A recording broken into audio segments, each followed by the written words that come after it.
This has been a very cultural weekend for me. I've watched a fantasy drama from Brazil, a sci-fi action adventure from South Korea, and now a Taiwanese family drama called Little Big Women. It's on Netflix right now. Should you check it out?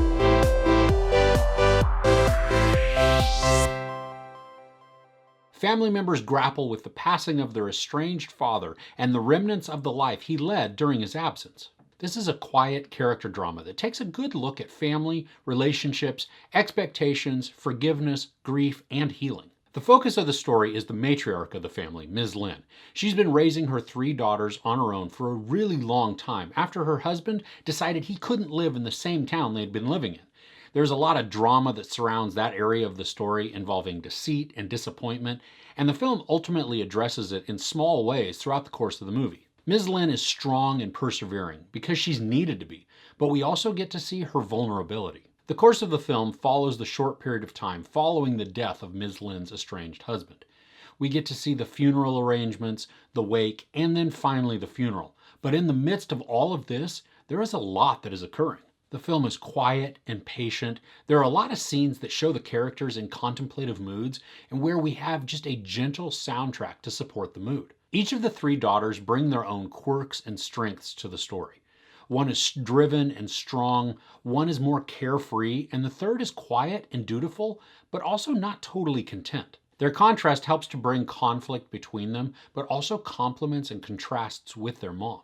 Each of them is also going through the grief process in their own way, but also life isn't standing still for them. They have other hardships and dramas of their own that they're experiencing in addition to the mourning of their father. The scenes are beautifully shot and framed, so we get a great perspective of the scene, but I also love that sometimes it's framed in such a way that we can see some secondary and funny action in the background of what's going on in the foreground. And the camera doesn't have to move all over the location to capture a particular scene like that. While there's a lot of seriousness, drama, and sadness that is explored in this, there's also some really funny humor. Now, this isn't a comedy, but they do infuse some lighthearted moments that work well with what's being told. One part that made me laugh out loud was during the wake. We have 2 competing belief systems going on, and the situation is a little petty, but it's supposed to be, so that we can see how ridiculous grief can make us sometimes. As the story progresses, we get more and more details of the family and the hurts, and when those are brought to light through arguments, eavesdropping, confrontations, even awkward conversations, some healing can finally begin. The cast works really well together. They capture the essence of a genuine family. They're loving, snarky, petty, arguing, compassionate, and they can all be displayed in whirlwind succession.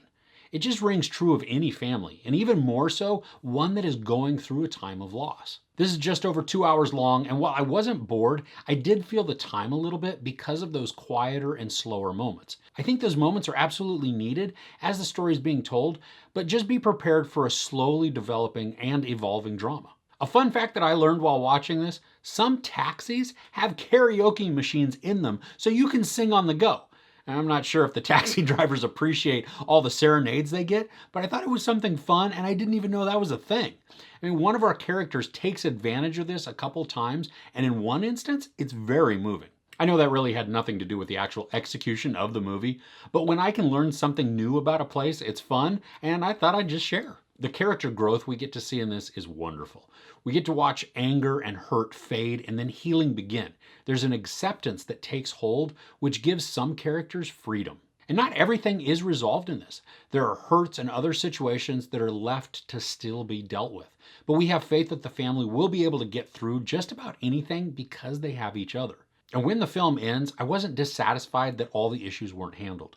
A lot of them were things that were brought up or introduced as part of the natural progression of the grief story. The main focus is on the death of the father and then moving forward from there. If you're looking for something that's a bit slower and quieter to contemplate over, this one is well acted and really well told. There's no sex or nudity, some profanity, and no violence. I give Little Big Women 4 out of 5 couches. So are there any good family dramas you've seen lately? I have a handful that I saw at Sundance that I can't wait to review, but I'd love to hear yours in the comments below. If you enjoyed this review, please give it a like. Also, don't forget to share and subscribe. I'm Chris. This is Movies and Munchies. Thanks for couching with me.